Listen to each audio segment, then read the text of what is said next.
జర్నలిస్టులపై సినీ నటుడు మోహన్ బాబు చేసిన దాడికి నిరసనగా మేడ్చల్ జిల్లా జర్నలిస్టుల ధర్నాకు దిగారు. టీయూడబ్ల్యూజీ రాష్ట్ర కోశాధికారి మోతే వెంకటరెడ్డి ఆధ్వర్యంలో కాప్రా సర్కిల్ జర్నలిస్టులు నేరెడ్మెట్లోని రాచకొండ పోలీస్ కమిషనరేట్ కార్యాలయం ముందు ధర్నాకు దిగారు. మోహన్ బాబు డౌన్ టౌన్ అంటూ నినాదాలు చేశారు. మోహన్ బాబును వెంటనే అరెస్ట్ చేయాలని డిమాండ్ చేశారు.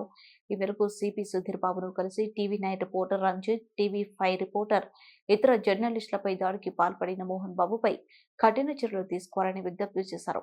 అనంతరం ఈసీఐఎల్ చౌరస్తాలో ప్లకార్డులు ప్రదర్శిస్తూ మోహన్ బాబుకు వ్యతిరేకంగా నినాదాలు చేశారు. జర్నలిస్టులపై దాడులకు పాల్పడితే ఖబర్దార్ అంటూ హెచ్చరించారు. ఈ సందర్భంగా మోతే వెంకటరెడ్డి మాట్లాడుతూ జర్నలిస్టులపై దాడి చేయడం అమానుష్యమన్నారు. వెంటనే మోహన్ బాబు జర్నలిస్టులకు క్షమాపణ చెప్పాలని డిమాండ్ చేశారు. ఈ కార్యక్రమంలో ఉప్పల్ నియోజకవర్గం పరిధిలోని జర్నలిస్టులు పెద్ద ఎత్తున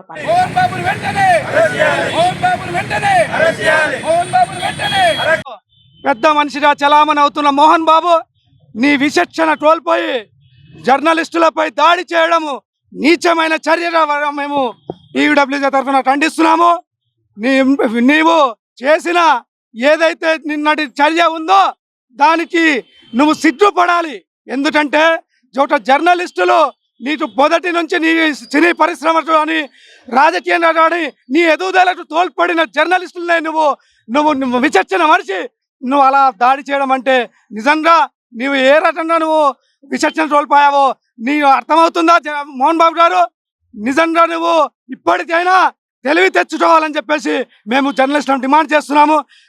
జర్నలిస్టుల మీద ఈ దాడి చేసినటువంటి మోహన్ బాబును వెంటనే అరెస్టు చేయాలని చెప్పేసి జర్నలిస్టులంతా మేము ముక్తకంఠంతో ఈరోజు సిపి ఆఫీస్ ముందట ధర్నా చేసి ఇప్పుడే సిపి ఆఫీస్లో సిపి గారిని కలవడం జరిగింది.